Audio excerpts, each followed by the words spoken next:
couple little kids things that are really cute on Christmas, and then we'll have a prayer and song and that kind of stuff as normal. And so we want to invite you to come to that. That'll be starting at 11 o'clock next week, and so we'll see you there. Afterwards, we'll be eating. If you haven't signed up, I think the name is on there. Jean, if you don't have her email, just email any of us or go to lifeevc.com and you can check it out. Email any of the pastors and we'll get you connected with that to bring something. If you want to bring something to the potluck, there are still some items that are in need. And lastly, we want to mention that we have a membership class. So wherever you come from, this is our first ever membership class. So there are actually no members of this church currently. And so if you want to be on that first wave of membership, we want to invite you to, you are not actually here. And so if you want to be a member of this church, doesn't matter whatever church you came from, if you are an elder or you're a pastor, you still have to take it here if you're going to be a member here. So we want to invite you to come to that. And that'll be the last Sunday of January. And it won't be 15 or 20 hours. It'll be a little bit succinct. So we want to invite you if you want to be part of this church. And Pastor Steve, I think, is going to mention a little bit about that more. Let us welcome him, Pastor Steve Oak. All right. Thank you very much. I did want to take some time to talk about the membership class. I only have 2 pages of notes, actually 1.5 pages, but it took the same amount of time for first service, I noticed. But because I think it's important. Membership class is incredibly important, and part of it is this. I know Pastor Sam mentioned that, if you've taken these membership classes before, we want you to take it again here because you might have taken it with Step Off or you might have taken it with Hana or whatever. We're not Hana, we're not Step Off, we're LifeEVC. And that's not to disrespect where you guys have come from. It's not at all, but we have a new identity with people from different churches, so we do ask that you come out. But I think membership class is really important because I think, church is a community that God commands us to put into reality his character and the things that he has done, and that's what church is. And if we take that seriously, we understand that people in the church are not customers. We're not customers. We're not consumers. We're servants, and the purpose of the church is to create people who reflect the character and actions of God, and that's why we're here. One of the things I was telling the first service is, if you don't like one of our pastors here, you could go to the head pastor of our church and complain about the other pastor and then maybe kick that person out. But that's not going to happen at this church because, number one, we don't have a head pastor. So there's no one to complain to. And we don't dispose of people like that because God values people because of who he is. And God values me regardless of who I am. And because I am ministered to in that way, that's what I will do to others. And since we are ministered to that in that way, we will do that to other people as well. And we value people because God values them, not because of what they had done or anything like that. And I mean it. Many times I come up here and say, there's our pastors, we're not less of a sinner than you guys are. We're not. A lot of us come from colorful backgrounds, just like a lot of you guys do. We stand here before you because we are touched by God's grace and we're transformed by his love in the way that he has ministered to us. We want to create a community that ministers to you in the same way.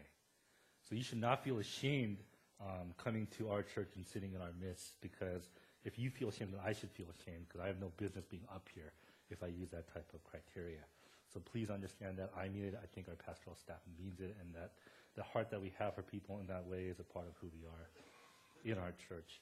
But I want to read something to you as you understand what it means to be a member of this community. It comes from Father Greg Boyle, which this book I read in like 3 or 4 days. And a lot of just great stuff in here. And he talks about his ministry. And he says this, and it's about dealing with people that seem very difficult. And he says, you stand with the least likely to succeed until success is succeeded by something more valuable, kinship. You stand with the belligerent, the surly, and the badly behaved until bad behavior is recognized for the language that it is, the vocabulary of the deeply wounded and of those whose burdens are more than they can bear. Jesus jostled irreparably the purity code of the shot callers of his day. He recognized that it was precisely this code that kept folks from kinship. Maybe success has become the new purity code. And Jesus shows us that the desire for purity, 9 times out of 10, is in fact the enemy of the gospel. And he says, sometimes funders sometimes say, we don't fund efforts, we fund outcomes. We all hear this and think how sensible, practical, realistic, hard-nosed, and clear-eyed it is. But maybe Jesus doesn't know why we're nodding so vigorously. Without wanting to, we sometimes allow our preference for the poor to morph into a preference for the well-behaved and the most likely to succeed. Even if you get better outcomes when you work with those folks, if the success is our engine, we sidestep the difficult and belligerent and eventually abandon the slow work of God. Failure and death become insurmountable. I read that quote to you because, as we say often at our church, that people are more valuable than the programs that we create. But I've been to many churches where success and an idea of success overshadows and eclipses something more important, which is the community aspect of what church is. And people have forgotten that. And if you want to become a member of our church, you're saying that you understand what that means, and you become a part of our family here, because that's what it is. And even though we have different nationalities who've come together within this one community, and we may not have the same family line of blood, but we have the blood of Christ that unites us, right? And I know a lot of this talk that we say sounds kind of hokey at times, but when you see the reality of this hokiness that God expects us and commands us to make into reality, you're going to see that a community is something that is awesome, and it's something that God could come here face to face and say, hey, I recognize myself in the community that you have created. And those are words that I want to hear from our Father, and I hope that you do too. So with that in mind, understand that when you take these membership classes, you're saying that you're a part of this family, you're a part of this community. And as a result, when we make decisions where we need to come together as a family and we need to vote on them, you have every right to be here. You should. Why? Because you're an incredibly important, a valuable part of our community and a brother or sister to us, and that you have every right to vote and decide together as a community where this church is going to go. Our leadership structure itself is structured in that way. We don't have a head pastor, okay? And we're not saying that we're having a church with a head pastor is wrong, right? It's not necessarily wrong. I think if you have a godly man who has godly character, I think those things do work out. That's not the way that we decided to go. We wanted to have godliness in terms of a community and make that decisions together. So we're doing something that's very different. We're doing something that's seemingly impractical, but I think practicality is eclipsed by something more important, which is the connections that we make with one another, because God has created us to be in community with one another and to learn what it means to be like God and be like Him in the context of community, because God Himself exists within community, and that's an awesome gift that He's given to us. And we don't always recognize that our desire to connect with others really comes from a God who lives in community Himself. So please be a part of our membership team. It's incredibly important. Membership team. No, team. Membership group. So please be part of that. End of January. And last thing with that, I don't believe in doing like 20 membership classes. I don't think having 20 membership classes somehow adds to the legitimacy of a membership program. But rather, if we have one class, which we're only going to have one class for about a few hours, when we call for a specific commitment that we believe that's godly and biblical, that in itself has enough weight to make it very serious. Okay, so please be a part of that. If you have any questions, don't ask, because I don't want to answer them at this point. Thank you very much. But while we're having a donut, if there's any donuts left, we'll go ahead and answer those questions. Okay? No questions. And please don't be offended. My intention is never to offend you. I think sometimes as pastors we have this thing. I've done this many times, and I totally admit it, that I use examples specifically targeting people in the audience or something like that. But that's number one. It's an abuse of the pulpit, and which I've abused on many occasions. But also, it doesn't help you to transform. All right. So, for example, if you're not giving the way that you should, let's say, I can do 50 sermons on giving. That doesn't transform you into the giver. But it's rather understanding how much God has given you that transforms you into someone who gives, and that's what we want in community. Okay? All right. That's sermon number 1. Let's get into the main message today. It comes from the book of Ruth, and the last couple of weeks I've been really struggling a lot. We're trying to move. We're trying to move out of our house, and we're finding out that's such a painful process of moving and finding a place to live. And we're finding there's some things that we've kind of gotten a place that might kind of fall apart. We'll find out on Tuesday how well that's going to go. But a lot of things came up as I was searching for a place to live. And it was a very painful process for me. I was recounting that with my wife yesterday. She doesn't really worry about things as much as I do. But we're looking at different places. And the way I did it was, we look for nice places with good schools. right? Because I'm full-blooded Korean. And I never thought I'd do what my parents did. We got to move to this year because there's good schools. I was like, whatever, what difference does it make? Schools, whatever. But becoming a public school teacher, it makes a huge difference. Huge. Oh my gosh. So I was like looking for places, and I was like, okay, this is what our budget is. And I was like, you go on Zillow, and there's like this little drop-down menu that tells you what your range is for your house. I was like, oh man. Oh, man. And I went all the way up here, and then we were looking, and I was like, oh my gosh. And through that process, we kind of decided on this one neighborhood. And, like everybody else, you want a house. Okay, you don't want a townhouse, because townhouse isn't really a house. It's a townhouse, right? Or a condominium. What the heck is a condominium anyway? It just means an apartment that you buy, right? That's what that means. And I was like, oh my gosh. And, we want a house. I was looking at houses in the area, and the cheapest house was $710,000, going all the way up to $1.13 million. Oh, wow, I can't do this, right? And even looking at, and they weren't even that nice for that price. And I was like, and then I started looking at myself, and I was like, you're pathetic. You're not a man. You can't even provide a house for your family. You have to get a townhouse, an almost house, And I was looking at that, and I was like, man, if I made this much money, I could have gotten my family in. It's a nice neighborhood.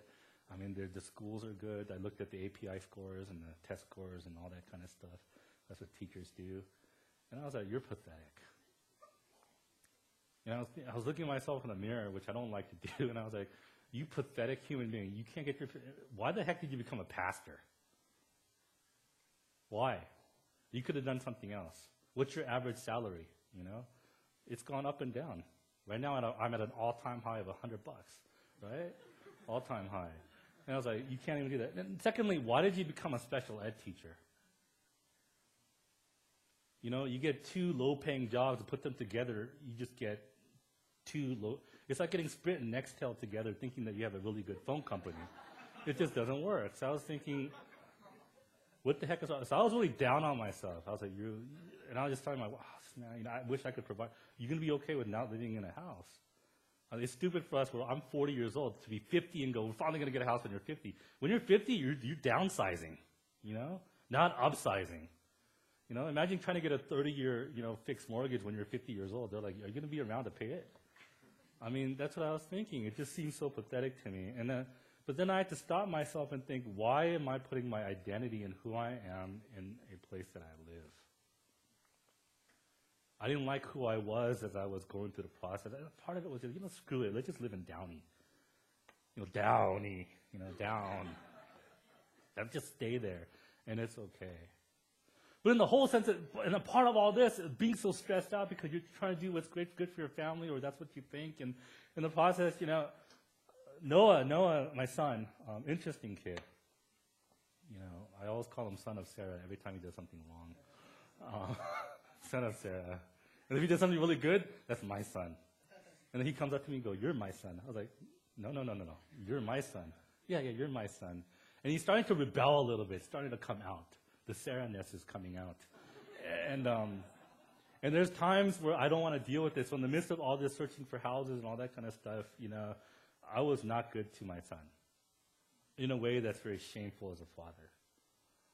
And when I was growing up, when I thought about having kids, which wasn't very often, because it just seemed like I told myself, you probably should not reproduce. You probably should not have kids. But I told myself over and over again, you will never, ever treat your children the way that my own parents treated me. You will not do that. But there's been so many times just in the last couple of weeks or earlier where I have treated my son just like my own parents treated me. And I swore up and down I would never do that. So I'm really feeling like a piece of crap. And on top of that, I'm feeling even worse than a piece of crap. And you don't know what it feels like to feel worse than crap. Right? Thinking to myself, who are you? You said you would not do this to your own children. And that led me to thoughts of, who the heck am I?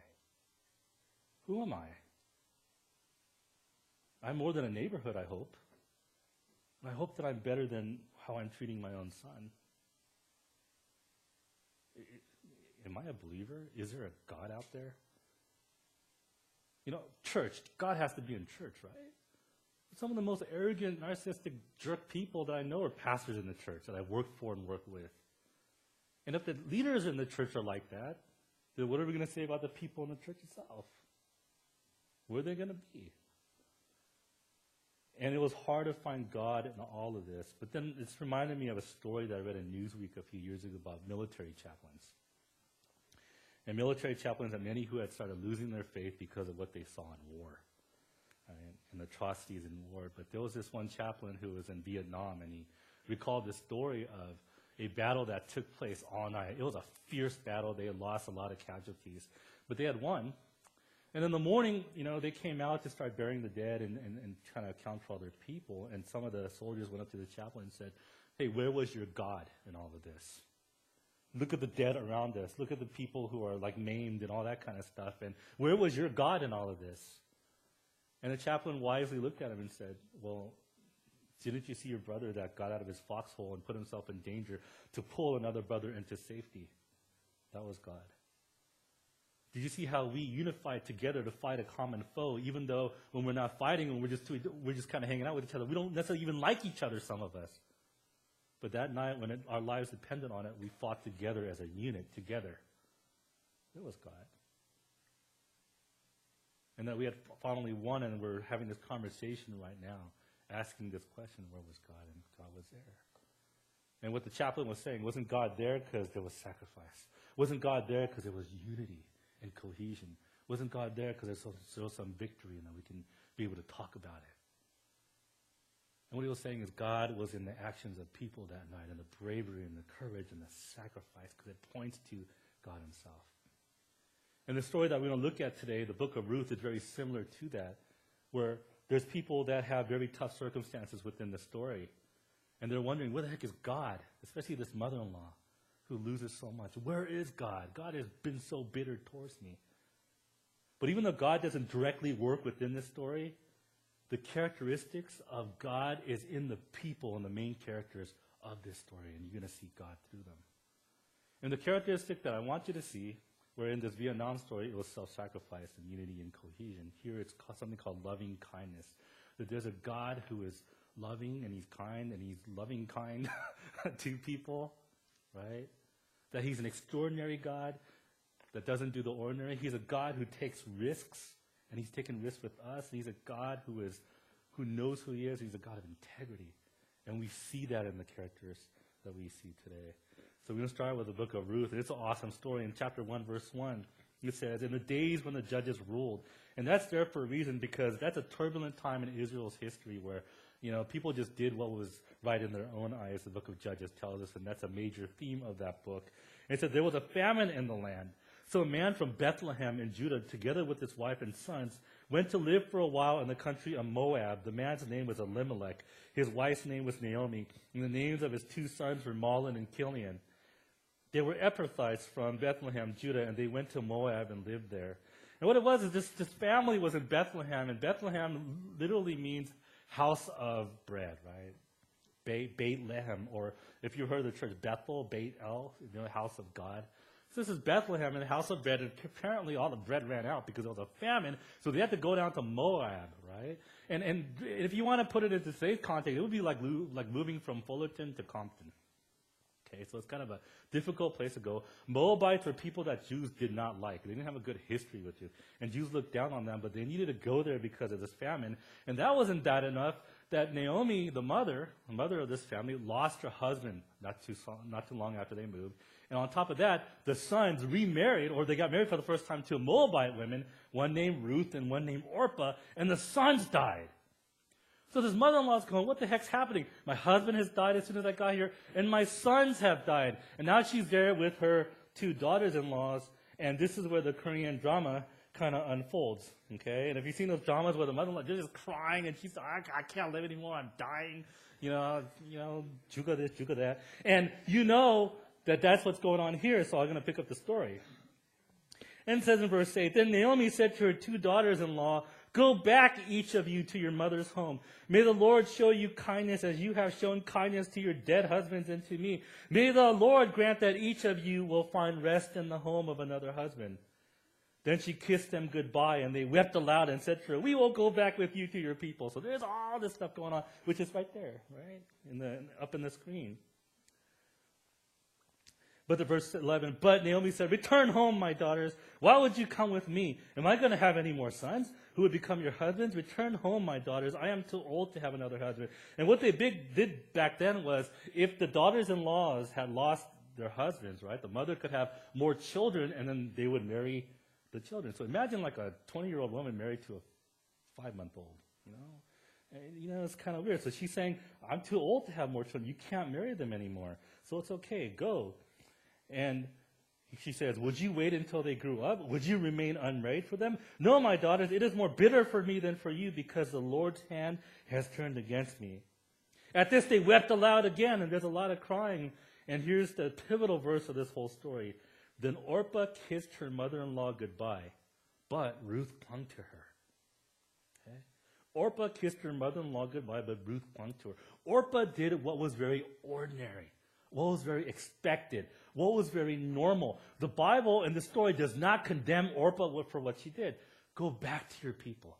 Go ahead. Do the thing that you need to do. It's not a problem. But the scripture says Ruth did something that was extraordinary. Ruth clung to her. And this is what she says in verse 16. "But Ruth replied, 'Don't urge me to leave you or to turn back from you. Where you go, I will go, and where you stay, I will stay. Your people will be my people, and your God, my God. Where you die, I will die, and where I will be buried, may the Lord deal with me, be it ever so severely, if even death separates you and me.' When Naomi realized that Ruth was determined to go with her, she stopped urging her." And here's the first lesson that we learn from this. God is an extraordinary God. He is not of the ordinary. And that's his characterization of loving kindness. And here's Ruth, who does what is extraordinary in light of an extraordinary God. That's what God calls us to do, because that's who he is. Have you done what is extraordinary as opposed to what is ordinary? Some of you already have. You've come to this church. There was a church plant that wasn't established, that there's not hundreds of people here, but you've taken a small step into what is extraordinary. You've come here to be part of our community. Left more established churches. That's extraordinary, right? When I think of people who have adopted, right, I think that's extraordinary. Ordinary people wouldn't do that. I heard this conversation at this other church where it was a very sad thing, because having children is a big deal, right?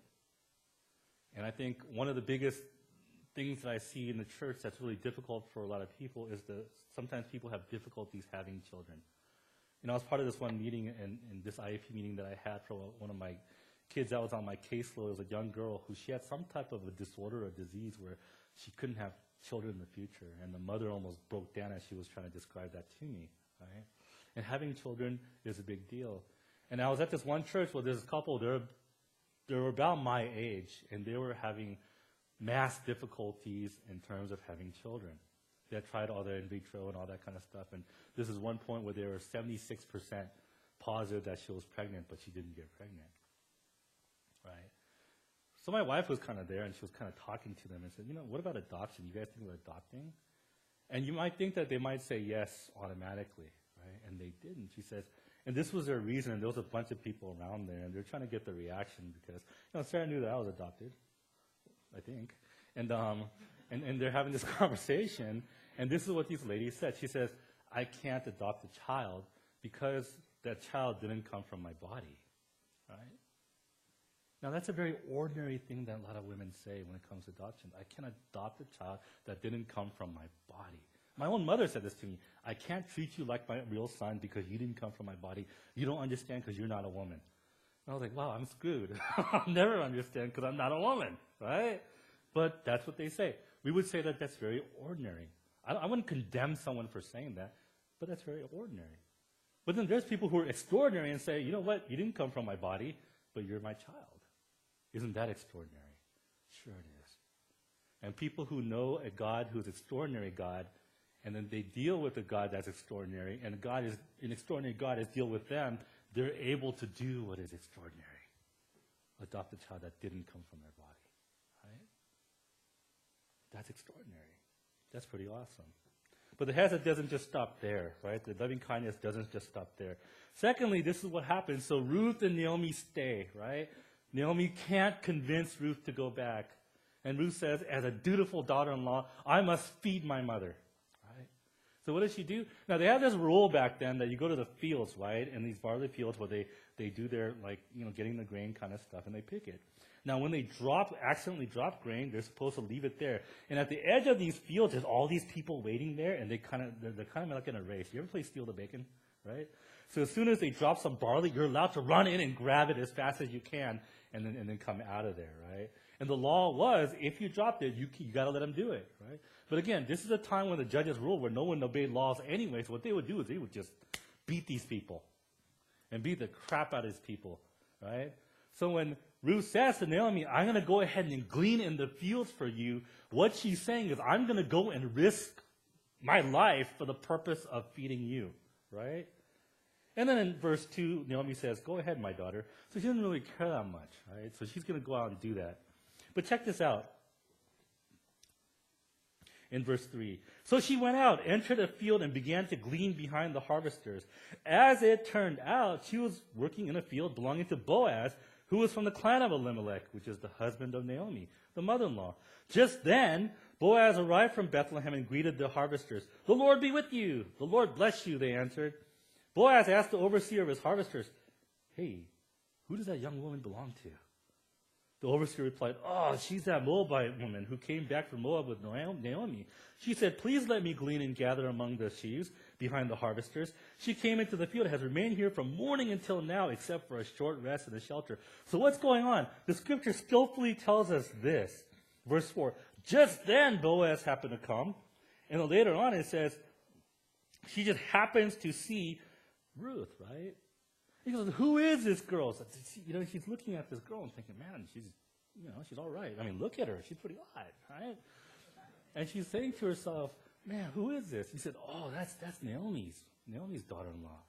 And dude, she's been here all day gleaning, right? And only took a short while of rest. And it says in verse 8, so Boaz said to Ruth, my daughter, listen to me. That's not a good pickup line, okay? But she uses it. My daughter, don't go and glean in another field, and don't go away from here. Stay here with the women who work for me. Watch the field where the men are harvesting and follow along after the women. I have told the men not to lay a hand on you, and whenever you are thirsty, go out and get a drink from the water jars the men have filled. Right? What he's saying is this. There's a certain term that kind of tells the danger that Ruth was in, because it says this. Boaz says, I have told the men not to lay a hand on you. Or another translation says, I have told the men not to touch you. Now, the word in the original language is the word naga. Okay? Now, I always use this. It's not naga like in Korean, like get out. Right? It's not that. It's naga, which means don't touch them. Don't beat the crap out of her. Leave her alone. So obviously, this stuff has happened before. So what Ruth is doing out of her loving kindness is that she's going to risk her life and risk physical harm for the purpose of staying with a woman who's not even her real mother. And in verse 11, Boaz says this, I've been told all about what you have done for your mother-in-law since the death of your husband, how you left your father and mother and your homeland and came to live with the people you did not know before. May the Lord repay you for what you have done. May you be richly rewarded by the Lord, the God of Israel, under whose wings you have come to take refuge. He's saying, I have heard about your loving kindness that you have shown to your mother. And may the Lord richly repay you for what you have done. And later he kind of tells his people, hey guys, can you leave it extra stuff? Drop some stuff on purpose just for her and make sure she gets it. Which I think is pretty cool.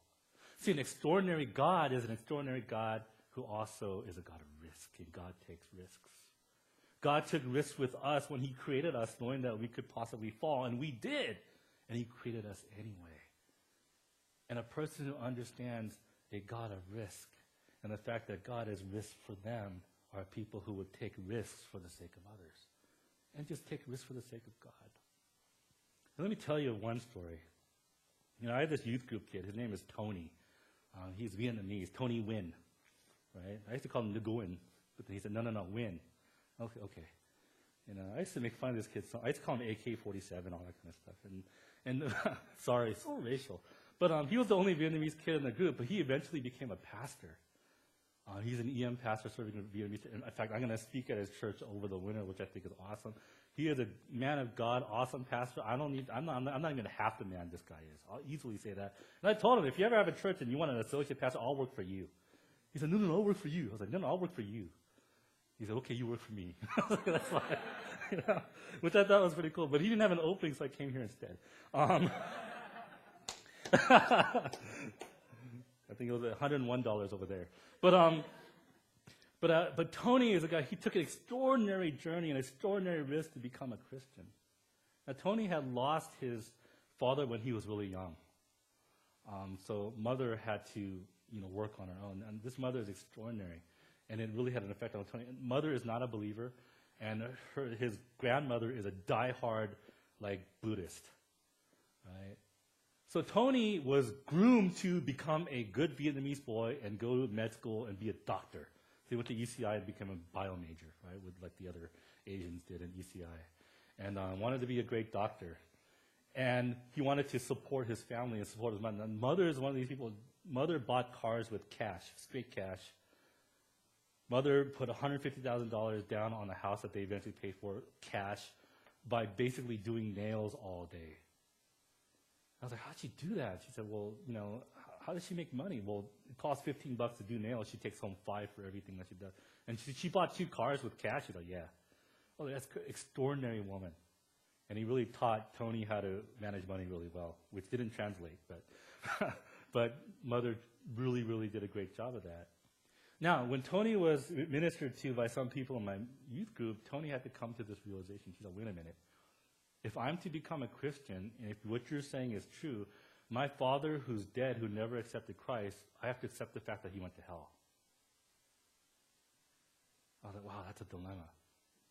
Because I had another girl who had the same dilemma. She couldn't come to Christ because she said, then I would have to believe that my dead father went to hell. And I can't believe it, and she dropped out of Christianity. She couldn't do it.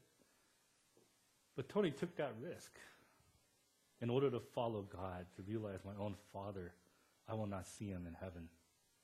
And he took that risk. On top of that, he wanted to become a pastor, so he went home and said, Mom, after a 60-hour week of doing people's nails, yes, Tony. Mom, I'm not going to be a doctor. What? I'm not going to be a doctor. I'm going to be a pastor. What? Who's going to take care of me? I will take care of you. God will take care of you. Who's going to take care of me? So he had to take that risk, not only believing that his father went to hell, but he was going to not be a good Vietnamese boy and be a doctor, but be a pastor. And he still hasn't, he can't tell his grandma that, because grandma will kill him in his sleep, right? Because she is a diehard Buddhist. Tony took risks, and he continues to take risks every single day as I listen to him in order to follow God, because God took a risk on Tony, right? An extraordinary God who takes risks for his people, and those people respond by taking risks for himself and others. I was talking to Tony recently. I was like, so how are you doing? How much money have you saved up? About $3,000. I was like, what? $3,000? I was like, what happened? He's like, well, I went to a lot of debt because I was spending a lot of money on my youth group kids. He was paying for their, taking kids places, paying for their retreats, paying for all this stuff, even though he didn't even have the money to do it. That's just the risk taker Tony is. He applied for an American Express card, and then they called him back. He said, why aren't you paying? He's all, I did pay. I did the minimum. He's all, this is not a credit card. This is a charge card. You have to pay it off all at the end of the month. He's like, what? He didn't even know. He didn't care. He was taking risks for the sake of others. Some stupid risks, but still for the sake of others, because that's how God has touched him. Right? Extraordinary God who risks people, or takes risks on people, and those people take risks too. But it doesn't stop there, ladies and gentlemen. There's more action in this story. Naomi, being the good mother-in-law, goes to Ruth and says, oh, dude, I heard you met Boaz. Boaz is a member of our family. He's single. You're single. It's kind of like those, when your mom comes to talk to you with that, the conversation. My mom did that. She woke me up at 3 in the morning and said, you want to get married? I was like, what? 3 o'clock in the morning. I know this girl, but there's a problem. I was like, what's the problem? She's Catholic, but it's okay, God, who cares? I was like, oh, go away, you know? I was like, it's this type of conversation that they're about to have. And Naomi goes to Ruth, and I was like, oh, I know where Boaz hangs out after he works. So I want you to get all made up, and I want you to go and, do your thing, get in there, game on, and do your thing. So she does that. So she gets all gussied up. I don't even know that's a word. And she makes herself up, and they go to what's called the threshing room floor. The threshing room floor. Why is there no reaction? You know what that is, a threshing room floor? That they would get barley, and they would wheat, and they would thresh it. It's bad place, bad. And you might think, no, you don't know. Here's why. Check this out. It's an interesting story. And then after I told this story, I went to Steve. I know that place. I was like, this is kind of cool. But when I was a lot younger, which was about 10 years ago, I suppose, and I was in seminary, things at home were so bad, I didn't even want to go home. I didn't want to go home. I would sleep in my car. I slept in my car at parks and stuff like that. I slept in my car right in front of my house. I just did not want to go home. Home was not a place for me to feel comfortable, and it still hits me to this day as I look at home and things like that. But I totally lost my train of thought. Home. Motel, there you go. Thank you. All right. So I would go to this place, and I found this motel on Beach Boulevard. And I went in there, how much does it cost? $20. I was like, yes, this is awesome, and I can go to this hotel. And I took out my credit card. She thought, we don't take credit cards here, just cash.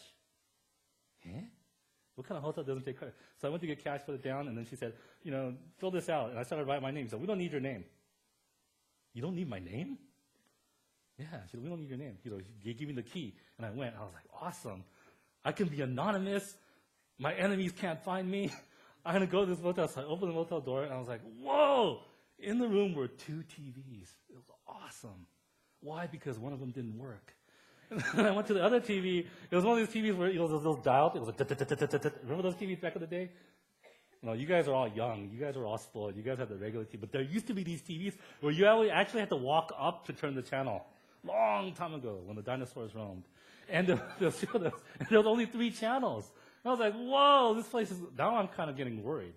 And then I flip on the lights, and I thought, wow, why are there... Some parts of the carpet is light, some part of it's dark. It must be one of those really kind of like Art Deco kind of carpets. No, because there's stains on the carpet. So I left my shoes on. And I felt so dirty, I went to go take a shower.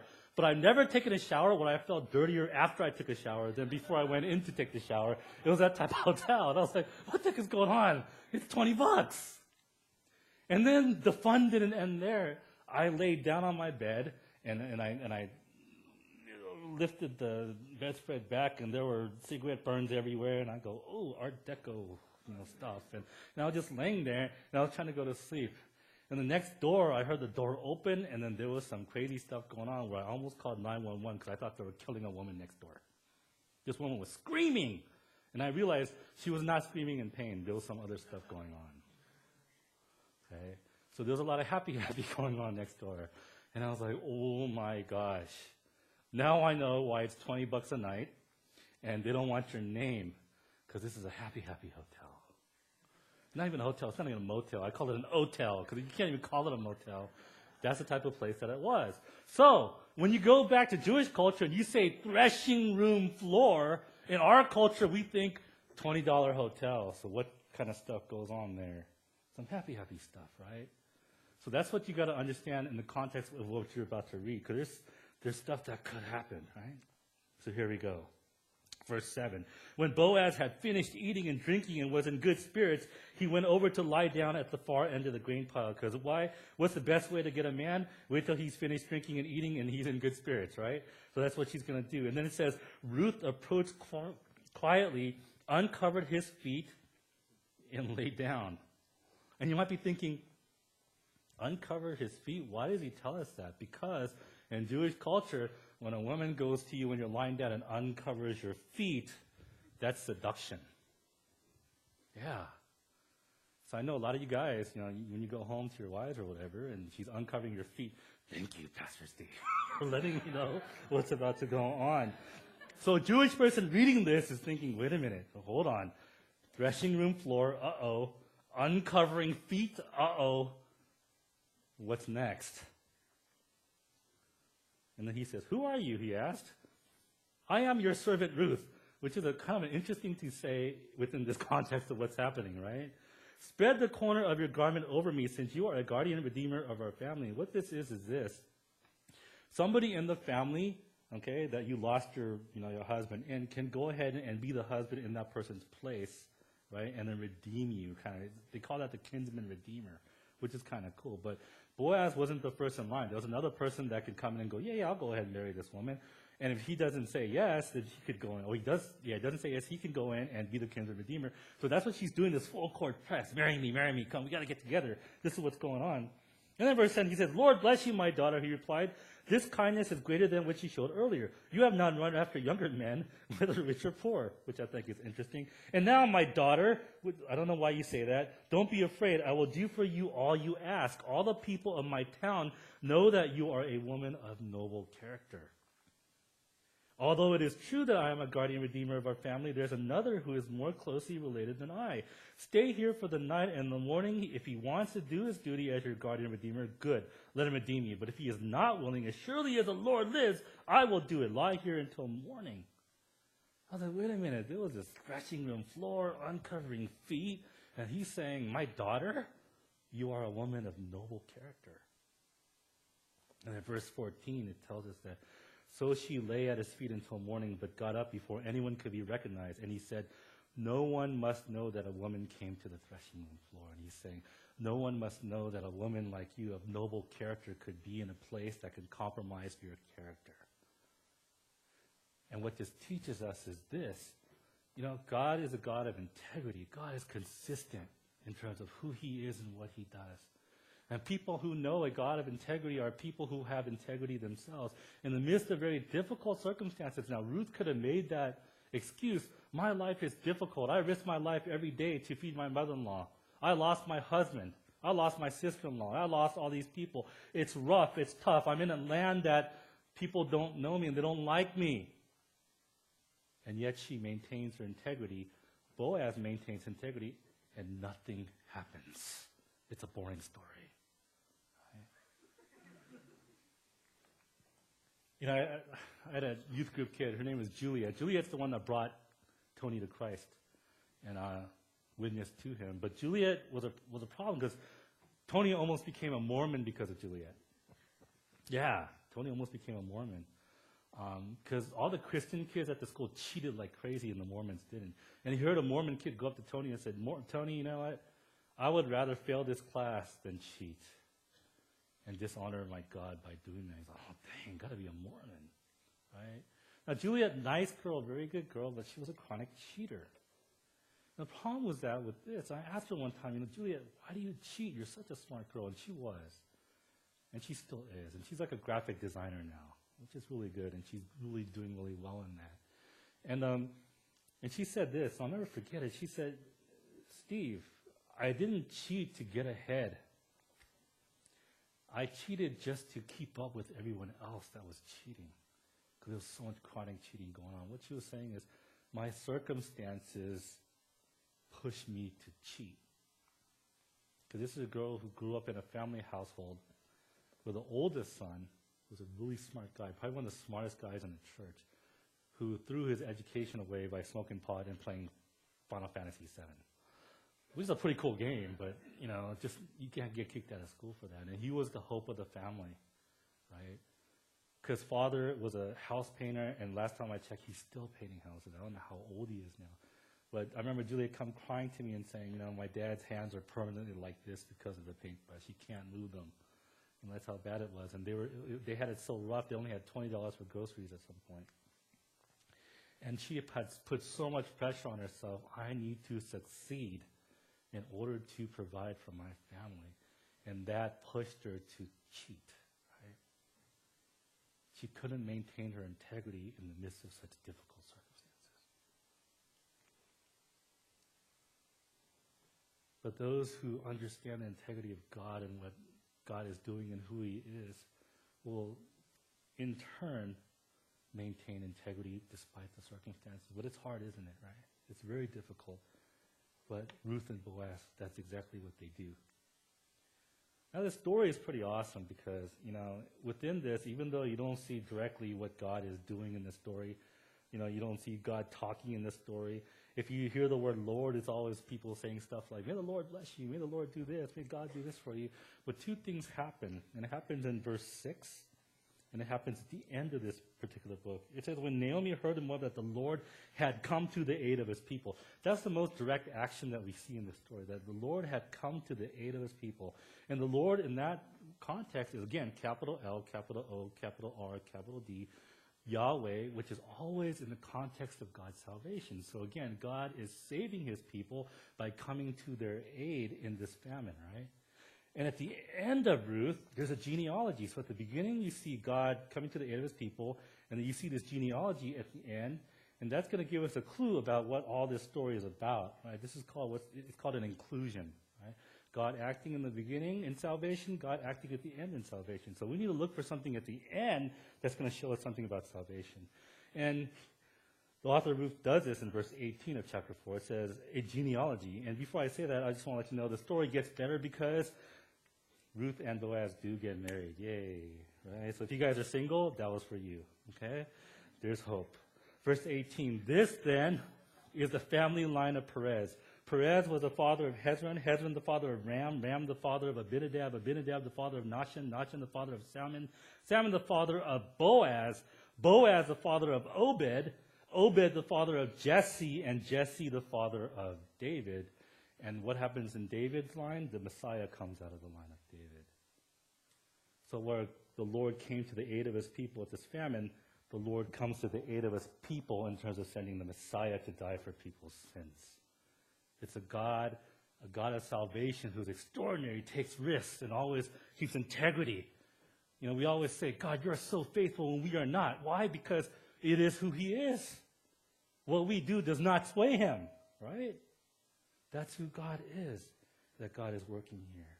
That even though you don't see him directly work within this story, you see it in the characterization of his people who exemplify loving kindness in this story. What an awesome story to behold, that people did this. Now check this out, though. It all started with Ruth doing what? I'm going to cling to you instead of doing what's ordinary, right? Now, if Ruth didn't stay with the mother-in-law, then Ruth wouldn't have gone to the field. Of all the fields Ruth could have picked, Ruth just happens to pick the field that is owned by Boaz, who is a relative of Naomi, right? And when Ruth picks that field, she just happens to be at the field that's Boaz, and Boaz just happens to come back from a business trip that particular day and sees Ruth, right? Who he happens to see. And then Ruth would have never done this full court press here at the threshing room floor, but nothing eventually went on. And then there was this kinsman redeemer guy who didn't want to redeem her, and so Boaz does it anyway. And then they get together, and then Jesus comes out of this eventually, right? It all started with what? From a woman who said, I will do what is extraordinary in the eyes of an extraordinary God, that became this part of salvation. So I was thinking this week, in the last couple of weeks, and just thinking I'm a piece of crap because I couldn't do this or do that, or the way that I was treating my son. I was like, who am I? It was answered. I am a child of God. I am a part of this process of salvation, that God is using me. And my goal in life is not necessarily to buy a house in the best neighborhood. Those are good things, but my identity doesn't come from that. My identity comes from someone who is in the presence of an extraordinary God who risks and has integrity with me. And I will do the same for others. And that helped me to kind of get out of it a little bit. I'm a good piece of crap, right? I'm a godly, extraordinary piece of crap that always stays the same because I have integrity. But that's the essence of this story. So let's come before God and let's kind of respond to what God has taught us today. I don't know how many of you guys struggle with who you are. I struggle with it every day. It's a struggle that I'll probably struggle with for a long time. Who am I? What am I doing here in this world? I try so hard to define myself, and I can't define myself properly. I don't find anything in this world that sustains me and fulfills me in any single way at all. But I find myself in the Lord. And I hope that that's something that you'll get out of what we taught you today and what God has spoken to you about today. And if you could just come before him And just if you need to cry out to him, if you need to just be honest with him right now and just say, Lord, I have no meaning in my life. I don't know where I'm going. I don't know who I am, but I just find it in you. And that just my life becomes more meaningful when I understand who I am before you and who you are and the way that you've treated me and you ministered to me. So let's just make that our prayer before God right now.